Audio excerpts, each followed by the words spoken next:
network of friends and allies to strengthen our security cooperation.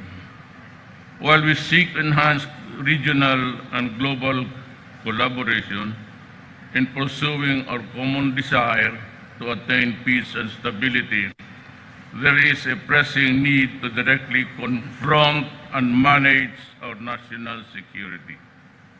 The series of terrorist acts committed by the Maoti group resulted in the loss of lives of our citizens, including policemen and soldiers, and the destructive nature of their fight, thereby destroying properties and displacement of innocent civilians.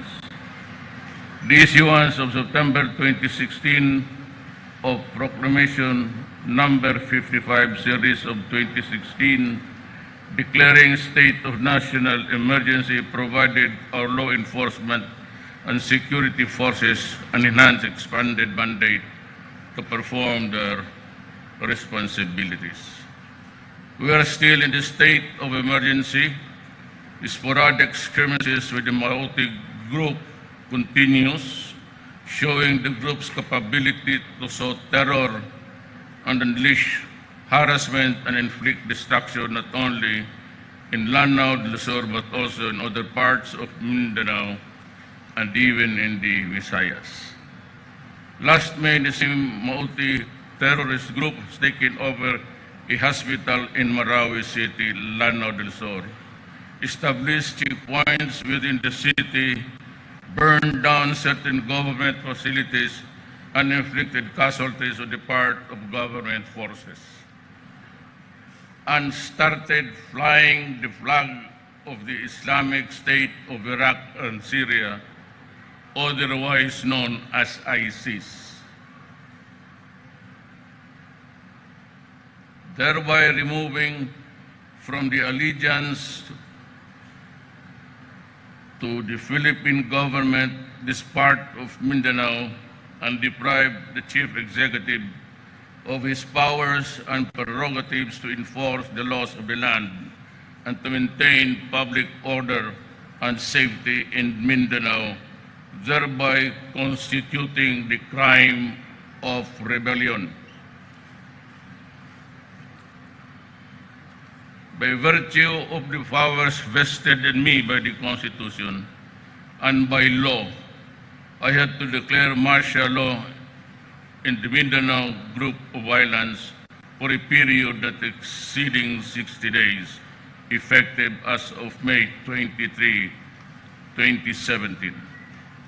The privilege of the writ of habeas corpus is likewise suspended in the opposite area for the duration of martial law. Government may consider the covered areas of martial law in the event that members of the Maoti group and other ISIS-affiliated terrorists seek sanctuary for expanded terroristic activities in the Visayas and Mindanao. In all decisions and actions, let me assure you that primordial concern is the safety and welfare of our people. It is our constitutional mandate to enforce the law and provide security. It is our constitutional duty to ensure that every family, every community, all Filipinos are assured to live in peace and harmony. We will stay true to our mandate and duty. This I can assure everyone.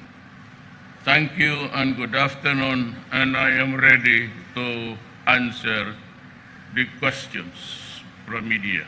Janeline Kabiling of the Manila Bulletin. Good afternoon, Mr. President. Sir, may we know why you decided to declare martial law in the entire Mindanao, not just Marawi City? Has the government monitored any threats of ISIS in other parts of the country? There should be no singularization of this mandate. You know, there was the siege in Mindanao, resulting in the destructions of lives and properties. there have been a series of bombings and all terroristic activities of every kind, every criminal acts committed in the southern part of our country. Remember that Davao City was also a victim of a bombing several months ago.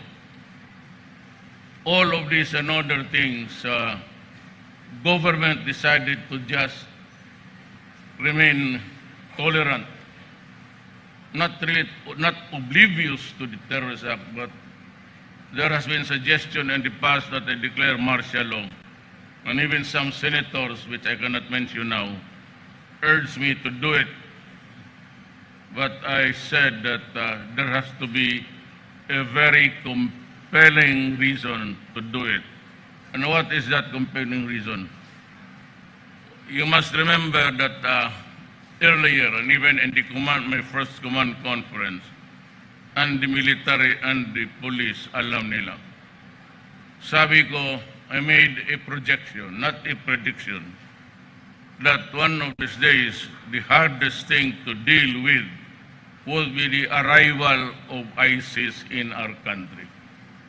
And it has come to pass that there is really war going on and street fighting in Marawi itself. I do not know how many buildings were destroyed, pero yung chief of police ng Malabang, he was in Marawi City. Pag-uwi niya, going back home, he was stopped by a checkpoint that was manned by the terrorists. And I think they were decapitated right there and then. These things government cannot allow. It is an open defiance and the violence, the atrocities continue. Government must put an end to this. I cannot gamble with ISIS because they are everywhere.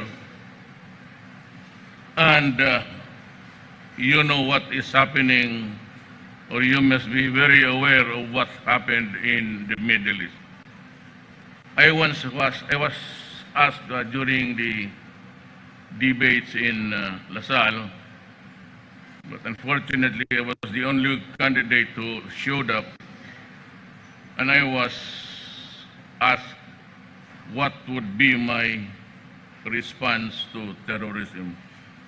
And I said I would be harsh and harsh in enforcing the law. Just a few days ago, and in the past months, I have always said, do not force my hand into it. Because if I start to declare martial law, I will solve all the problems of Mindanao connected with law and order. As president, if I cannot confront them, I will resign. If I am incompetent and incapable of keeping order in this country, let me step down and give the job to somebody else. But I will deal with the problem as it is. Most of you were witnesses many years ago when President Marcos declared martial law. It will be solely between the Commander-in-Chief and the armed forces and the police. But I will assure you that I am not willing to allow abuses. Government is still running, Congress is functioning, the courts are open for citizens to seek grievance, but in keeping with the law and order, it behooves now on the military, the armed forces, to do what is expected of them. Restore order. And that martial law covers the area of the whole of the entire Pulo, Basilan, and Tawi-Tawi. I am appealing to the humanity of everybody, especially those who sow terror. Do not allow the ISIS to come in.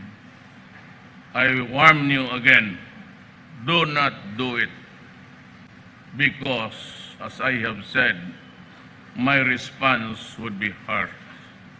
I will not hesitate to do anything and everything to protect and preserve the Filipino nation. Sir, what are the rules of engagements of the military? Will there be more troop deployment, airstrikes, curfew Well, during martial law? it is normal. It is just an augmentation. Ordinarily, the law and order situation is addressed by the police. But once it gets out of hand, out of control, and here comes a foreign ideology that is being imposed on the people, I will not allow it. I will not allow the country to go to the dogs. As I said, the military has the primary role now of keeping the law and order situation and in all parts of the Republic of the Philippines.